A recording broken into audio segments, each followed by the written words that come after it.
शिंदेच्या शिवसेनेत गोविंदाची एंट्री झाली आहे। गोविंदाने शिंदे गटात प्रवेश केला। आता गोविंदाला लोकसभेचा तिकीट मिळण्याची शक्यता आहे। तर गोविंदाच्या शिंदे गटातल्या प्रवेशामुळे 15 दिवसांआधीच्या अजित पवारांच्या वक्तव्याची चर्चा सुरू झाली आहे। पाहूया।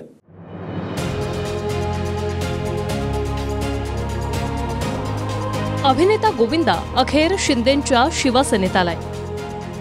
मुख्यमंत्री एकनाथ शिंदेच्या उपस्थितीत गोविंदानं शिंदे गटाचा भगवा हाती घेतला। त्यासोबतच गोविंदा मुंबईतून लढणार याचीही चर्चा सुरू झाली। सुरुवातीला पॉलिटिक्स मध्ये असताना बाहेर पडल्यावर मला असं वाटलं होतं की आता पुन्हा कदाचित मी या बाजूला दिसणार नाही, परंतु 10 पासून 24 या 14 वर्षाच्या वनवासानंतर सुरुवात रामराज्य जिथं आहे तिथेच त्याच पक्षात आदरणीय एकनाथ साहेबांच्या कृपेनं आज मी पुन्हा या पक्षात आलोय। बिलकुल ते आपल्या पक्षाचे स्टार प्रचारक म्हणून काम करतील। तर गोविंदाच्या शिंदे गटातल्या प्रवेशावरून जयंत पाटलांनी टोला लगावला। गोविंदाचे पिक्चर आता चालत नाही असं जयंत पाटील म्हणाले। गोविंदाचे पिक्चर आता चालत नाही, त्यांचा शेवटचा पिक्चर फ्लॉप गेल्यानंतर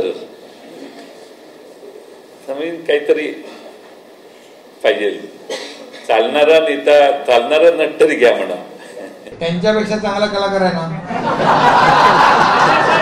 माणसाचे दिवस कधी फिरतात ते माहित पडत नाही, त्यामुळे आपण 360 डिग्री विचार करायचा असतो।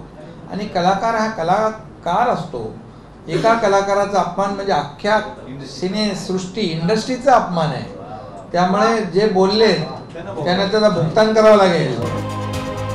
जयंत पाटलांनी कलाकारांचा अपमान करू नये असं मुख्यमंत्री शिंदे जयंत पाटलांना म्हणाले। विशेष म्हणजे महायुतीत अजित पवारांचा सामना शिरूरमध्ये अमोल कोल्हेंशी सुरू आहे।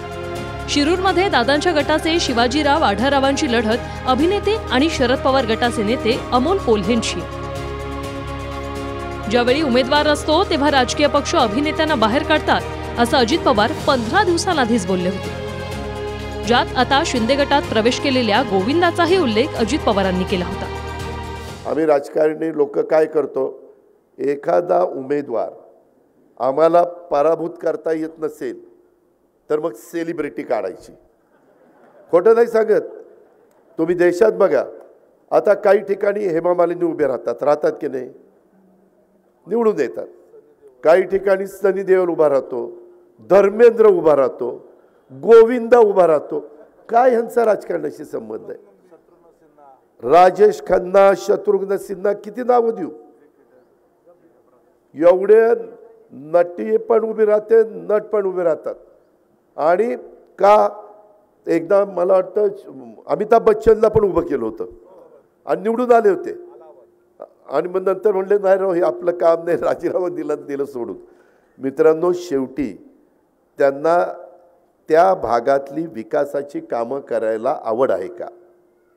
थोडे दिवस आपल्याला पण नवीन माणूस आला, ह्याला चांगला दिसायला विसायला पिळबिळ मिशावर मारला की काय दिसतंय राजबंडा घडी, आणि ते आपण देतो, बटणं दाबतो। त्याच्यात आमच्याही चुका आहेत, आम्ही काही अंतर्मनी नाहीये। गोविंदा 2004 मध्ये काँग्रेसकडून लढले। उत्तर मुंबईतून त्यावेळी गोविंदाने भाजपचे दिग्गज राम नाईकांना पराभूत केलं होतं। गोविंदाला 5,59,763 मतं मिळाली होती, तर राम नाईकांना 5,11,492 मतं मिळाली होती। 48,271 मतांनी गोविंदाचा विजय झाला।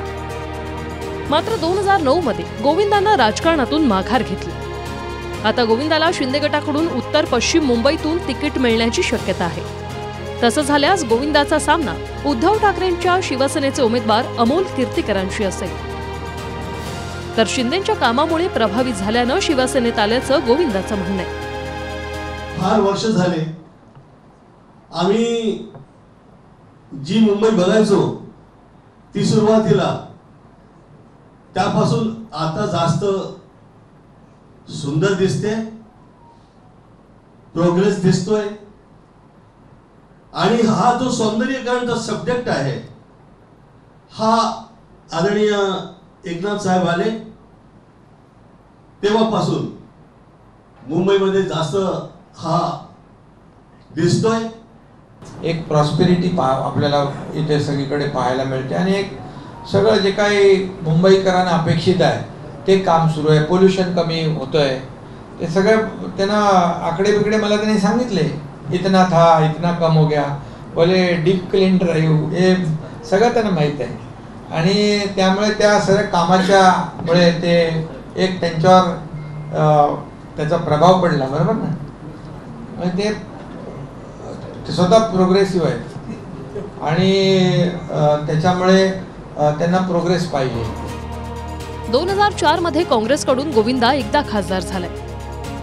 आता गोविंदाचा पुढचा राजकीय पिक्चर शिंदेंच्या शिवसेनेसोबत सुरू झालाय. गिरीश गायकवाड, TV9 मराठी, मुंबई.